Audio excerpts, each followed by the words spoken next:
be kind of a douchebag, to be kind of a dick, to be this, this muscle meathead, who's always working out. You see, he sounds like he wouldn't be that great of a person.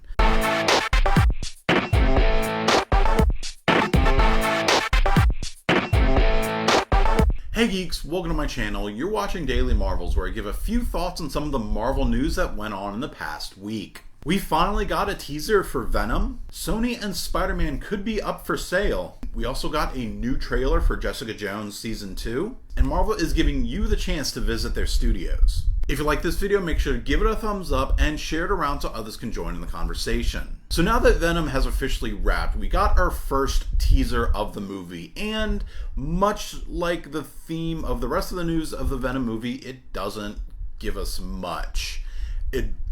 So the teaser focuses on Eddie Brock in that he's involved in some kind of accident, and there's a lot of shots of him in the hospital getting like a CAT scan, and with Eddie Brock's voiceover, like with a voiceover of Eddie Brock going over the trailer and just talking about, being one thing and then something happens and then you're something else. But that's really it. We do see the symbiote.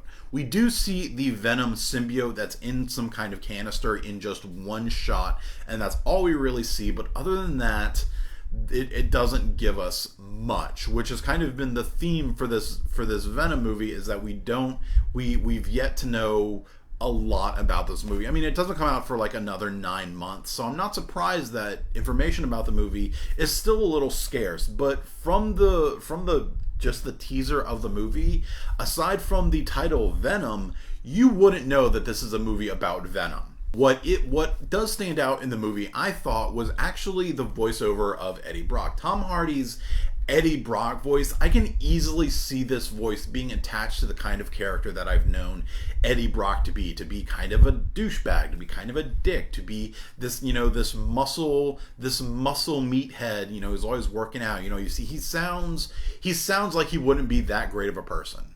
Just the way his voice sounds, I can easily see him being that type of person that I've known Eddie Brock to be, which I think is great.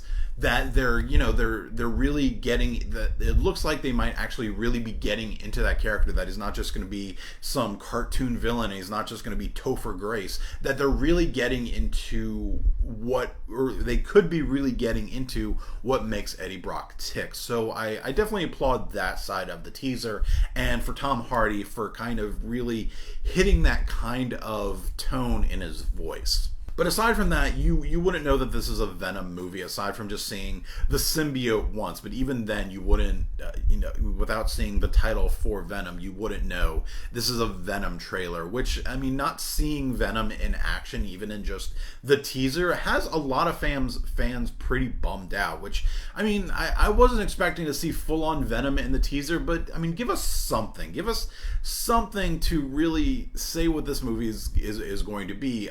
Also, from the teaser, it doesn't look like a horror movie, which that was one of the things we knew from this movie, is that this is going to be a horror movie, and it didn't look that horror movie. It looked just more like a drama about someone who's dealing with some stuff. It also looked like he had some kind of telekinesis power in the teaser. Was that something that Venom or Eddie Brock had in the comics, or I don't know. Like, the teaser wasn't bad. I guess it gave the overall idea of the movie that, this person, Eddie Brock, is going through a change because of an accident. But it didn't really give us anything else, and it just kind of left me with more questions than, I guess, answers, which maybe that's the purpose of the teaser, that it wants you to keep you guessing and not, blow its wad too early. But overall, the teaser really doesn't give you much. So because of the change in leadership for Sony, a lot of people are speculating that Sony and some of its entertainment properties might actually be up for sale, which would give Disney and Marvel the chance to buy back Spider-Man and the rest of the Spider-Verse, including Venom. I've also heard rumors that Warner Brothers might be up for sale, and Disney was interested in buying that, and thus buying DC. And don't get me wrong, I would love Spider-Man, at least Spider-Man, to be solely in control, under the control of Marvel and Disney. But at the same time, I feel like there's like an organization or whatever, I forget what it's called. Is it the FCC? I don't think it's the FCC. Is it the Better Business bureau.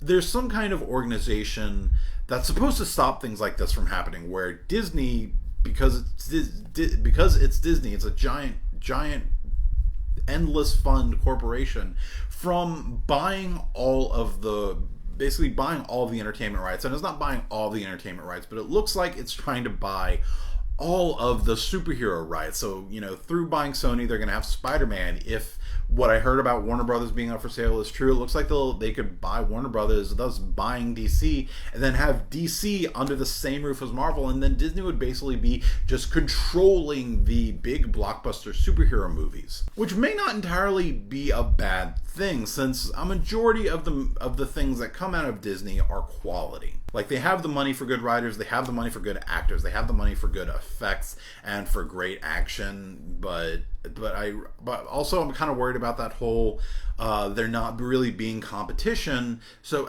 it's a very complicated issue. Now, Sony being up for sale doesn't necessarily mean that Disney is going to buy it. They probably could, and if it is going to be up for sale, I'm sure they're planning to do it. But at the same time, this also offers a chance for someone else to buy Sony and thus buy Spider-Man, and they may not be as comfortable with the deal with Spider-Man.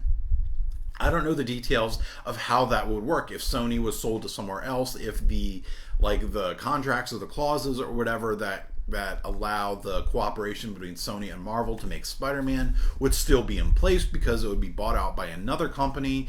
So this buyout could potentially give us more Spider-Man, or it could take Spider-Man away from us, or it could give us even more Spider-Man and more Venom and more heroes and villains from the Spider-Man universe.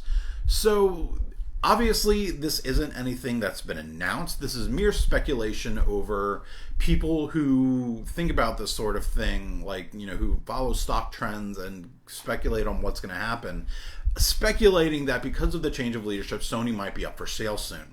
So I'm definitely going to follow this just as much as I followed the Fox and Disney deal. If this is something that happens, we'll see how it plays out. We got our first story trailer for Jessica Jones Season 2. Originally, we got a teaser, which was just kind of like her walking down the street to, Barracuda? I think it was Barracuda by Heart. Maybe it was another, I think it was a Heart song. I think it was Barracuda, but it may have been another Heart song, but I'm pretty sure it was Heart. But in the trailer, we see a lot of what's going to be going on, and it looks like she's looking for answers as to her origins, as to why she has powers, what happened to her after the car crash with her family. And that looks like to be the kind of overarching theme, as it also looks like the villain of this season will also be someone who was given abilities from the same group that made Jessica Jones. But this person isn't going to be Jessica Jones. They're going to be apparently just a ruthless killing monster. Also, and then just aside from the superhero origin story that we're going to be seeing with Jessica Jones, it also looks like she's dealing with her own personal things. Like she's not in love with being like the famous superhero vigilante and people kind of giving her that attention. She obviously doesn't love that, which isn't a big surprise. But it also looks like there's a competitor in the private investigator business that's they say they're trying to absorb Jessica Jones under their umbrella. And it also looks like Trish Walker is going to be stepping up as a potential actual sidekick, not just like someone who helps her out here and there, but like an actual sidekick, like fighting alongside Jessica Jones, that Trish Walker is going to be stepping up in that role. So it leaves a lot of questions unanswered. The show's coming out in a month. So it's coming out in the beginning of March, so we don't have that long to... Actually, we have even less, because it's the middle of February, so yeah, we don't have a long wait time to see Jessica Jones Season 2, which I'm very excited for. And, of course, we knew that David Tennant was returning as Kilgrave this season, but we didn't know how. We do get a very, very brief teaser of Kilgrave's return. It's literally like the screen kind of goes purple, Jessica Jones sees him there, and you just see his hands clapping, which, of course, that's already very Kilgrave. So we don't know how Kilgrave's returning, my speculation was always that he was going to be some kind of hallucination from her PTSD, and the way that his like introduction in the teaser was shot, that's what it looks like it's going to be, that it's some kind of hallucination from her PTSD. The season looks good. I'm very excited for this new season of Jessica Jones, so hopefully we'll be watching it pretty soon. 2018 marks the 10-year anniversary of MCU, of when the first Iron Man movie came out and he declared to the world, "I am Iron Man." So to celebrate this, Marvel Studios has made a sweepstakes that's giving fans the chance to get a tour of Marvel Studios, a tour of the Captain Marvel set, and also tickets to the world premiere of Avengers Infinity War. The way that you enter this is that it was from the 8th to the 15th, you have to post a picture on Instagram or a memory or your favorite Iron Man memories on Twitter, and with the hashtag Marvel 10-year sweepstakes and hashtag Iron Man. I've already uploaded my picture. I have other pictures that I'm planning to upload. I would love to win this, and I would love to get a tour of Marvel Studios, which would, like, I feel like at this point that would be kind of like my nerdvana. And I would love to see, I would love to see Avengers Infinity War with Chris Evans and Robert Downey Jr. and Benedict Cumberbatch and all of my favorite actors in that series. But the way that they described the actual sweepstakes, there was a video that went along with it. It was basically just the various celebrities in the Marvel Cinematic Universe thanking fans for 10 years of Marvel, and giving very, very vague details on how to enter the sweepstakes and what you're going to win.